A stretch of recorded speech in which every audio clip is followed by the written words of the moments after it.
Я этот цикл по Китаю делаю прежде всего для себя, чтобы разобраться пошагово в механике построения тоталитарного государства.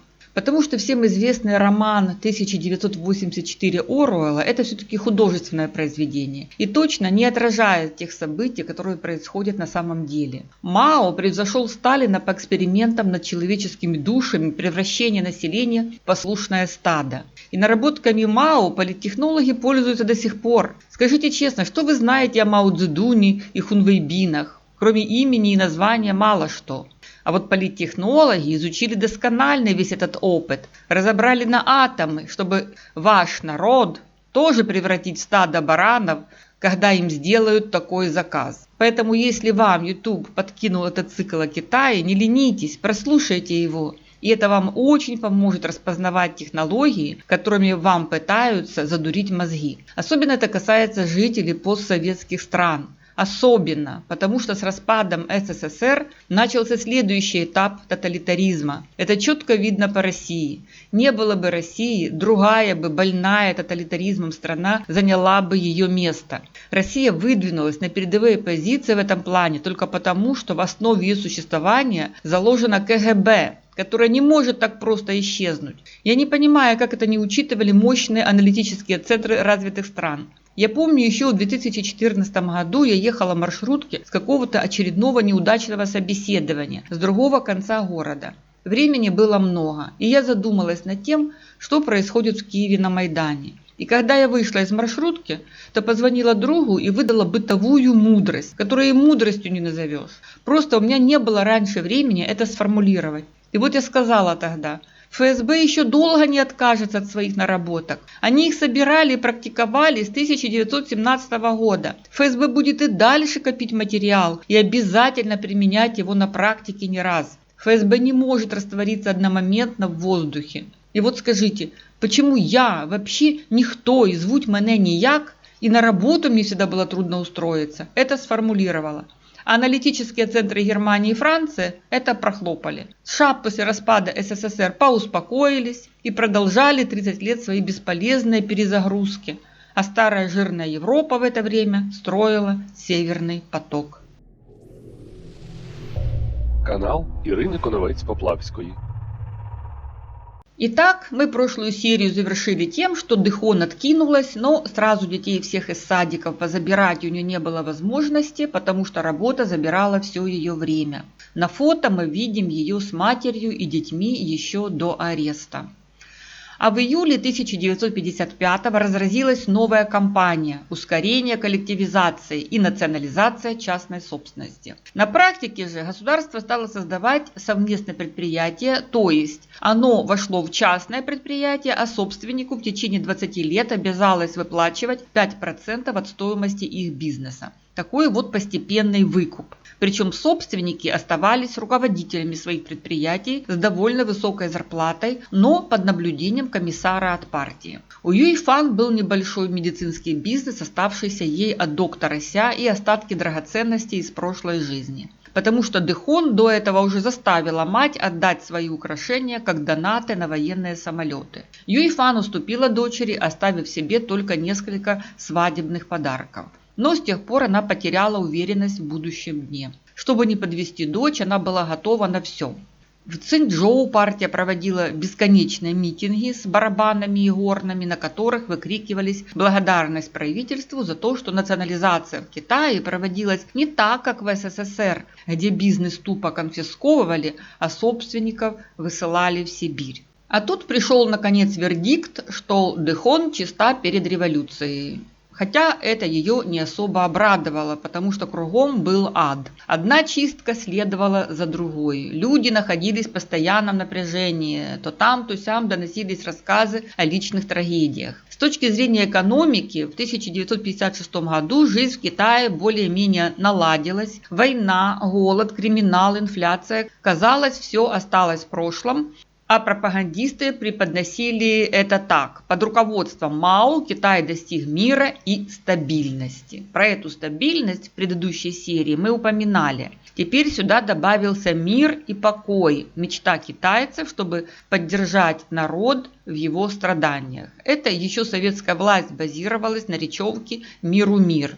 Миру мир – это демагогия чистой воды. Я хочу закрепить все-таки этот материал, чтобы вас типало от обещаний, именно от обещаний мира и стабильности, как пропагандистских месседжей.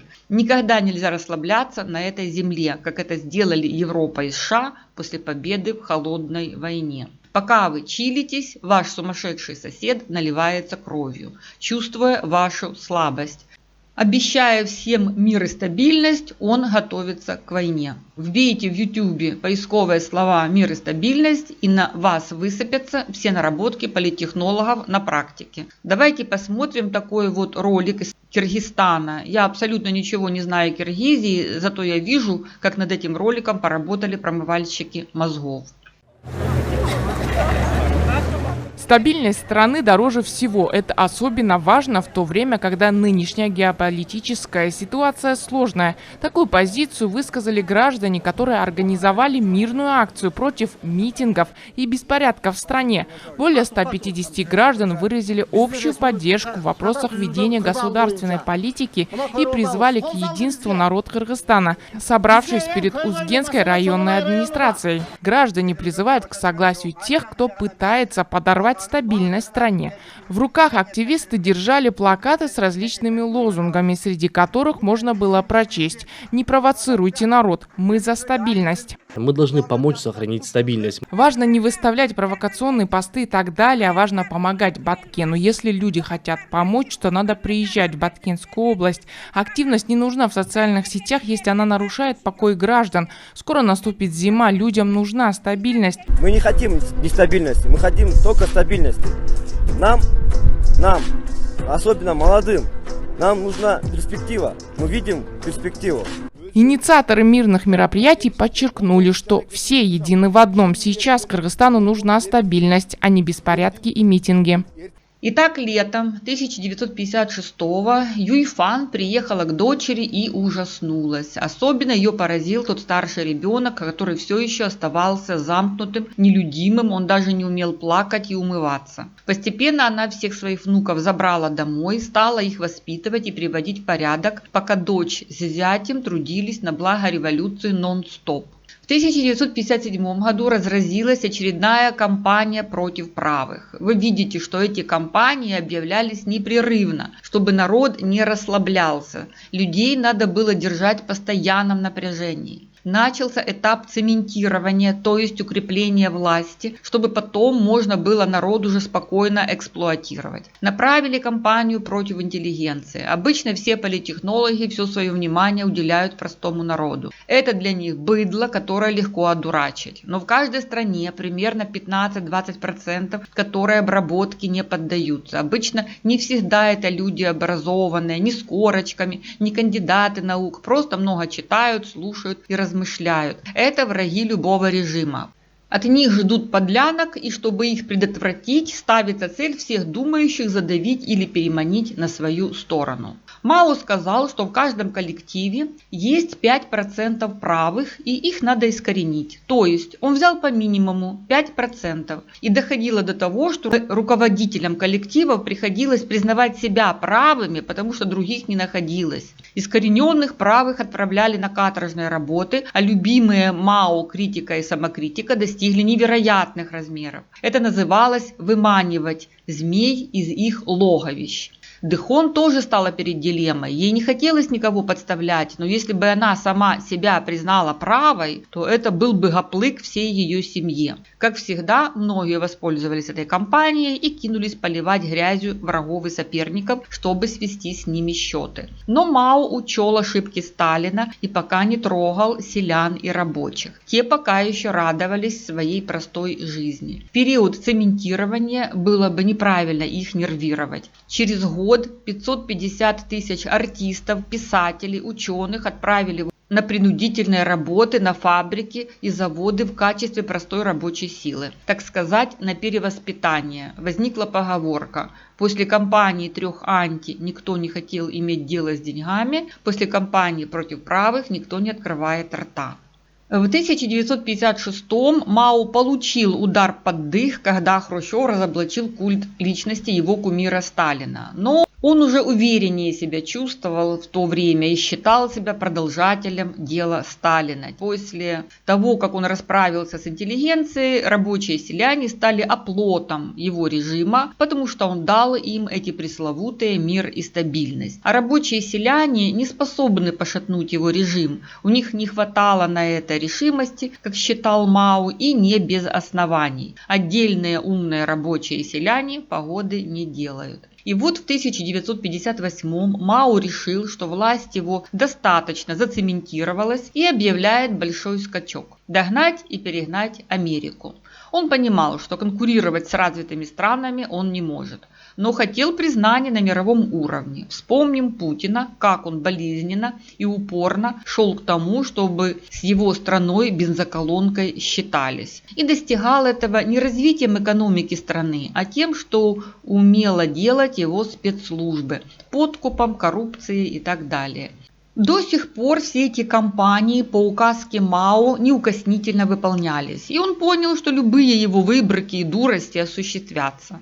Мира и стабильности он достиг, а вот экономика хромала, поэтому нужен был большой скачок, и в первую очередь страна нуждалась в стали. И Мао, ничтоже сумняшися, приказал в каждом дворе поставить плавильную печь. Семья Дэхон уже тогда жила в жилом комплексе для чиновников с специальными школами, магазинами, парикмахерскими. Это фото Эрхон в 1958 году.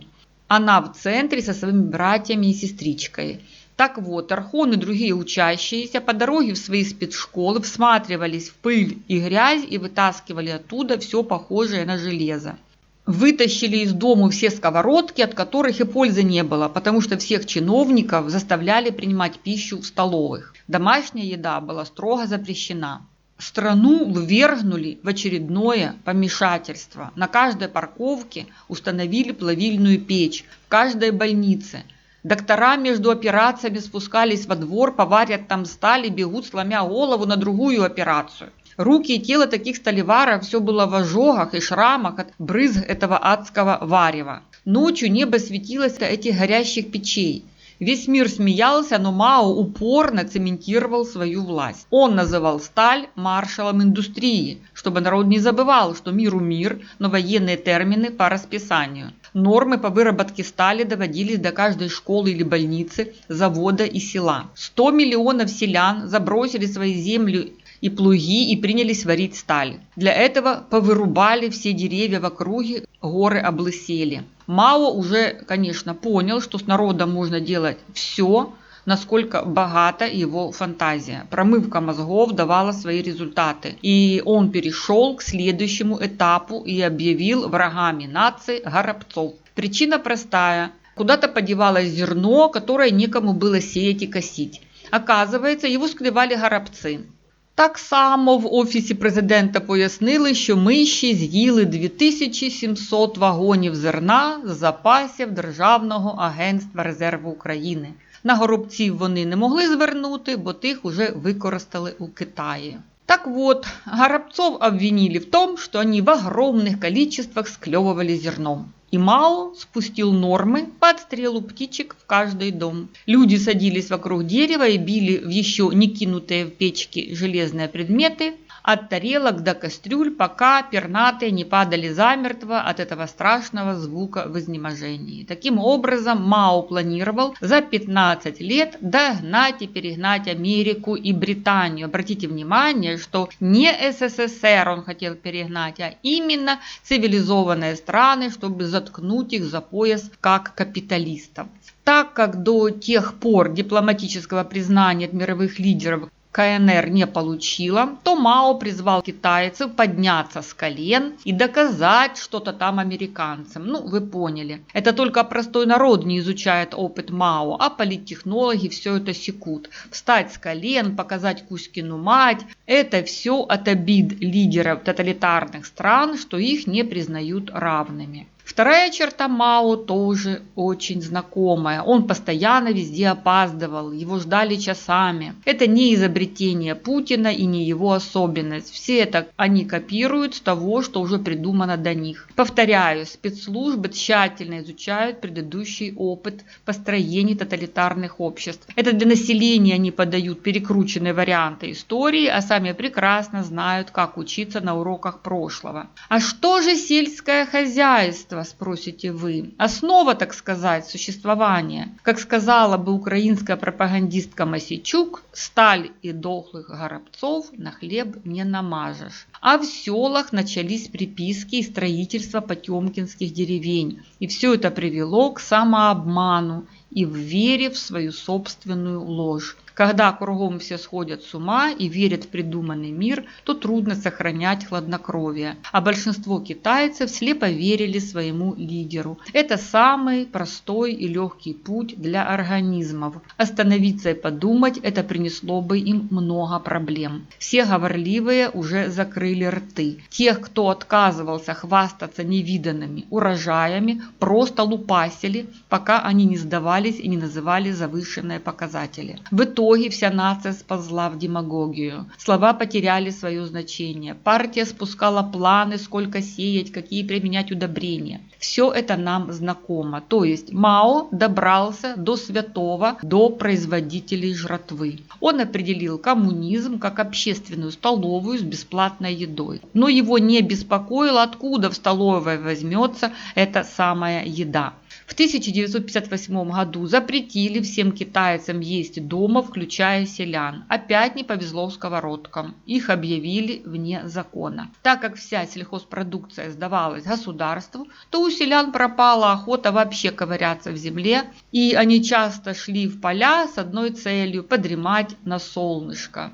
Но так как ценились показатели производства стали, то те, кто не хотел дремать на солнце, собирали металлолом на сталь, а на сельскохозяйственной работы их уже не хватало. На полях кое-как греблись только женщины и дети. Осенью 1958-го собирать урожай уже было некому. Но по статистике все шло отлично. Мега-урожай собран в сроки и уже обогнали на корпус фермеров США. Вот вы спросите, почему это безумие вовремя не остановилось? Это потому, что процесс цементирования власти уже практически завершен. Умных элиминировали, и кто теперь простым людям расскажет, что все плохо и ними управляют сумасшедшие? Некому. И приписки достигли таких размеров, что заголовки в газетах интересовались. Китайцы, а как вы справляетесь с таким огромным количеством еды? Интересно, что в отличие от Сталина, которому вообще никто не мог перечить, Мао стало поклевывать ближнее окружение и намекать, что цифрами с потолка ты Америку не перегонишь. Критиканов по быстряку объявили правыми оппортунистами и выкинули из власти. Но Мао почувствовал, что трон под ним трошки зашатался и развязал новую борьбу с оппонентами. На этом этапе народу вкинули месседж, что альтернативы Мао нет. Знакомо, правда? Хотя Мао везде и все проваливал в плане экономики, но пропаганда сильнее экономики. Теперь вы понимаете, что дебаты по поводу того, когда же в России холодильник победит телевизор, абсолютно бесполезны. Никогда не будет так, что россияне вдруг отвлекутся от бытовых проблем и затребуют прав, свобод и демократии. Итак, большой скачок шагал по Китаю. Селяне продолжали варить сталь, и все это привело к голодомору. Что это такое, украинцы знают не понаслышке. Нам Сталин организовал голодомор в 1932-1933 годах. Поэтому подробно описывать мы его не будем. В городе еда по карточкам, кругом опухшие люди с отеками. Семья Дэхон не страдала только потому, что они были высокопоставленными чиновниками и проживали в отдельном жилом комплексе. Китайцы не винили Мао в этой катастрофе, а свой гнев переносили на непосредственных начальников. Мао позже скажет, что большой голод случился на 30% от просчетов его партийцев, а на 70% по причине стихийных бедствий. Но ни Ван Юй, ни Дэхон не верили уже Мао, их преданность партии зашаталась. Они же сами работали в центре дезинформационной машины и все понимали. Это фото Дэхон, она в 1958 году где-то произносит речь. А это Дэхон с детьми, обратите внимание на ее еще пушистую прическу. К началу 1961 года десятки миллионов китайцев умерли вследствие недостатка пропитания. И только тогда Мао понял, что его экономическая политика какая-то кривая. И тогда он неохотно отдал бразды правления президенту Лю Шаоци и Дэн Сяопину, чтобы спасать ситуацию. Мао даже заставили самопокритиковаться, но понятно, что возлагать на себя ответственность за великий голод он не собирался. Его самокритика звучала скорее как жалость к себе любимому, что он стал жертвой некомпетентных чиновников. Что произошло по нашей терминологии? Финишная обработка цементированного слоя на крови. После этого периода вытурить Мао, кинуть его в кутузку, привлечь к ответственности уже невозможно. Задуренный пропагандой народ быстро этот страшный голодомор забыл, но именно на этой крови зацементировалась власть коммунистов. Надолго и прочно. Пройдя вместе все этапы построения коммунизма, и в горе, и в радости народ объединился со своим режимом. А вы говорите холодильник-телевизор. Надейтесь. Сталину Вторая мировая война тоже укрепила его власть, потому что культивировался лозунг «Сталин выиграл войну», а то, что он к ней привел и как использовал народ как пушечное мясо, об этом умалчивалось. В нас те саме, виробляють з 95-го кварталу образ Месії, а те, що він довів до цієї війни, про це мовчать. Тож в нас все ще попереду, на жаль. Все удивляются, почему российский народ такой терпеливый, даже если их кумиры их массово используют как пушечное мясо. На начальном этапе стяжки, где-то в начале 2000-х, это было бы маловероятно. Но сейчас уже все зацементировано. КГБ получил наследство постсоветский народ, и чтобы он, не дай бог, не забывал свое тоталитарное прошлое, в России постоянно культивировалась ностальгия по СССР, обожествлялась война под соусом «деды воевали» и так далее. Возвращаемся к Китаю. Итак, Мао отстранили от экономики. Лю Шаоци и Дэн Сяопин стали опираться на реальную статистику, отменили общественные столовые, селян вернули на поля, распустили сельхозкоммуны, санкционировали рыночную экономику. Параллельно провели политическую либерализацию, земледельцев реабилитировали, они перестали быть классовыми врагами. Дали какую-то свободу в области искусства, литературы. Жизнь начала налаживаться. В частности, Дэхон получила 16-ю категорию по шкале для чиновников. Семья их жила в Чэнду, как мы помним. Эрхон пошла в спецшколу для высокопоставленных чиновников. Столовая в их комплексе была, по сути, рестораном. Там часто подавали деликатесы. В этом комплексе были свои парикмахерские, танцевальные залы, кинотеатры, которые даже американские фильмы иногда крутили. И как советские люди ошеломленно лицезрели, что американские безработные небрежно носят джинсы и жуют жвачку, то и Эрхон офигевала, видя хорошо одетых американских рабочих. Брат ее увлекался наукой и технологиями и как-то признался, что обожает Америку. Родители от такого признания обалдели. Как так случилось, что они воспитали правого оппортуниста? И вот мы плавно переходим к третьему поколению.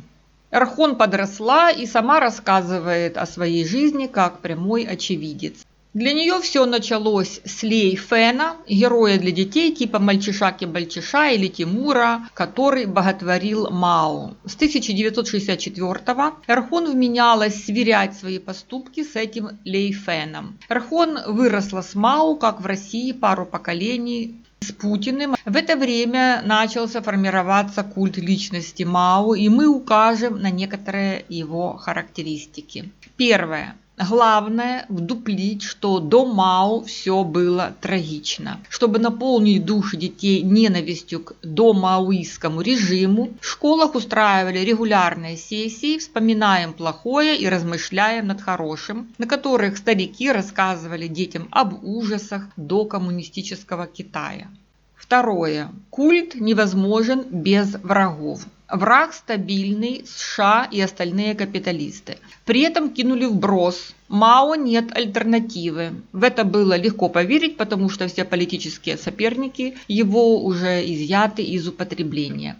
Третье. Для китайцев 2000 лет именно император олицетворял как государственную власть, так и духовную. И если в других частях мира религия функционировала хотя бы формально отдельно от государя, то для китайцев император и бог виделись в одном флаконе. Отсюда вытекает: боги обычно загадочные такие, да? Поэтому Мао редко приближался к людям, пытаясь мелькать в некотором таком отдалении от них, выступал больше по радио, чем по телевизору, общался только с несколькими соратниками, с остальными же держал дистанцию. После фиаско большого скачка он вообще как бы исчез из пространства. Мао стал новым императором с абсолютной властью. Он выиграл гражданскую войну, принес что? Правильно, мир и стабильность. Мечту китайцев. Мао создал КНР. При Мао китайцы встали с колен, а раньше чувствовали себя униженными и оскорбленными. Мао сделал китайскую нацию great again. Чувствуете? Трамп тоже использует все эти наработки. Национальная гордость китайцев проснулась, естественно, на фоне отсутствия доступа к реальной информации. Четвертое. Культ Мао основывался на страхе, например, сболтнуть лишнее, иначе репрессий на всю семью. Пятое. Милитаризация страны. Если лидер тоталитарного общества попробовал вкус крови, он уже не остановится. Мао вдруг вспомнил, что он военачальник и военный стихоплет и нуждался в военных действиях как в воздухе для вдохновения и новых побед. Окружение его стало толерантным и мягким. От неудач с экономикой последующего голодомора Мао чувствовал себя униженным, и пока Дэн Сяопин поднимал экономику, Мао как бы находился не у дел, он отдохнул и в 1964 году был готов к новым конфронтациям. Итак, подведем промежуточный итог. Что мы имеем? Все признаки маньячества у человека, который засиделся у власти. Голова закружилась от безнаказанности, единожды почувствовав вкус крови и славы, кукушка у маньяка улетает далеко и безвозвратно. С Россией все понятно, все признаки культа личности налицо. Как было плохо в 90-х, пока к власти не пришел великий Пу. Враги – либералы из США. Альтернативы Путину нет. Это уже вбилось в мозги россиян прочно. Ограниченный круг общения Путина. Он общается только с несколькими соратниками, всякими Ковальчуками, Патрушевым и так далее. Набившее скомину опоздание на встречи. Делается все, чтобы создать президенту России ореол загадочности. Бункер Кабаева, длинный стол и зумы, речи его перемежаются намеками со всякими смехуёчками. Народ боится сболтнуть лишнее. Милитаризация страны, постоянный зуд начать военные действия под убаюкивающие меседжі «мір і стабільність». В Україні Офіс президента за допомогою технологій та ботів Подоляка, псевдовійськових експертів, посилено намагається створити культ особи 95-го кварталу. Перекреслено підготовку до війни президента Порошенка з 2014 року. З єдиного марафону лахам розповідають, як усе було погано до 2019-го, поки до влади не привели найкращого президента за всі 30 років. Книжки в стилі Брежнєва, фігурки та бюстики, узурпація влади, скрізь свої люди, кумівство процвітає. Ворог в особі Порошенка та його 25% виборців та незгодних. Тож і у нас після перемоги все тільки починається, як я казала, всі це розуміють, і пан Валерій Пекар на це вже натякає. Итак, идем дальше. Мы говорили о том, что когда лидер тоталитарной страны слетает с катушек, то остановить его уже некому. Это как летящие паровозы. И Мао опять начал репрессии. Он жаждал мести политическим противникам, чтобы показать всем Кузькину мать, что он тут главный. Танцы запретили, фильмы из Гонконга тоже. Дехон распрощалась со своей пушистой стрижкой. Волосы по нормам, только прямые и короткие. Снова унылая бесформенная униформа в виде трубы. За всем следили уличные комитеты. Туда понатыкали всяких пенсов, которые совали везде свой нос, кто пользуется косметикой, кто не посещает митинги и так далее.